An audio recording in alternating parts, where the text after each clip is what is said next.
Hi, John. Rod Risley. How are you? I'm doing well, thank you, sir. How are you today? I'm fine. Thanks for joining us today. Thank you. I'm going to ask you just a couple questions from some of the your responses to the candidate application questions that you completed.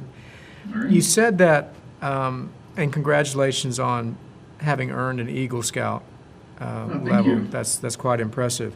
I'm very proud of it. You wrote in there about you learned about how to work collaboratively with others. Can you talk a little bit about that? What was, when you look back on that experience and thinking about collaboration, what was the most difficult part of it that you found? Well, I was only 14 at the time, so I was a little bit younger than your average Eagle Scout, and I found it difficult to be able to take a group of my peers and work them into a cohesive workforce to be able to get the project finished. As anyone who's worked with teenagers knows, it can be a little hard to manage, a little hard to wrangle. And getting them to get together, to be motivated to complete my project was a bit of a challenge, but we overcame and were able to complete it. Mm-hmm. So can you speak in more specifics? What were some of the biggest challenges you had with that? Do you recall? I think it was actually motivating them to work. The work was actually hard. We were refurbishing trails for a local park, and it was in the middle of the summer. This was in southern Georgia. And so it's blazingly hot outside, and to actually get them motivated to do physical work when they don't necessarily see the outcomes or the positive benefits of their work was a challenge. Mm-hmm. That's interesting. So this, in essence, is one of the soft skills that we need to develop if we're going to be effective in the workplace. Now, notice you earned your 5 stars in the Competitive Edge program. Mm-hmm. What was the most important soft skill that you developed, do you feel, through engagement in that Competitive Edge program? For me personally, it was public speaking. I was also lucky enough to be at the time when I was completing the Competitive Edge to be enrolled in a public speaking course at my my college.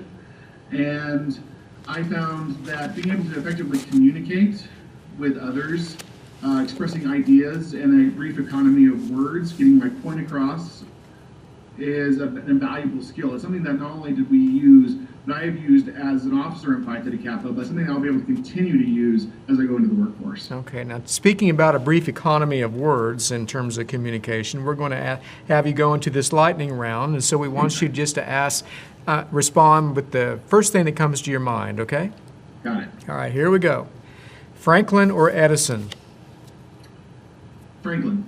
Newspaper or tablet? No, newspaper. Nerd or geek? Nerd.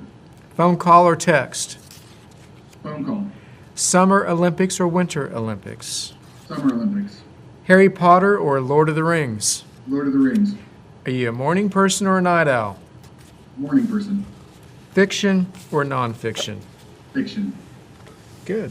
All right. You passed that test. All right. I was curious, in terms of your response to the honors and action questions about the skills that one gains. And you stated in your application that the research element was something that was very important that you learned and you felt could help you as you go into the job market. Before this experience in honors and action, had you engaged in research before? I mean, very thoughtful research? And somewhat, not to the extent that I think the Honors in Action program had put me into. I had done research for English classes, research papers, that sort of thing. And it was geared towards academic research as well, but I felt that the Honors in Action project required a bit more stringent, more rigorous academic research, poring over databases, medical journals in the case of our last Honors in Action project. And that type of research not only helps us achieve as students, because research, academic research is imperative for us, and not only community college level, but also at the 4-year and postgraduate level. It's also something that pretty much every job in the country requires us to do some level of research. How do you define the difference between research and great research? You write about that in your paper. I think the difference between research and great research is as big of a difference as typing something into Google and going to a peer academic reviewed journal. Enough said. Okay.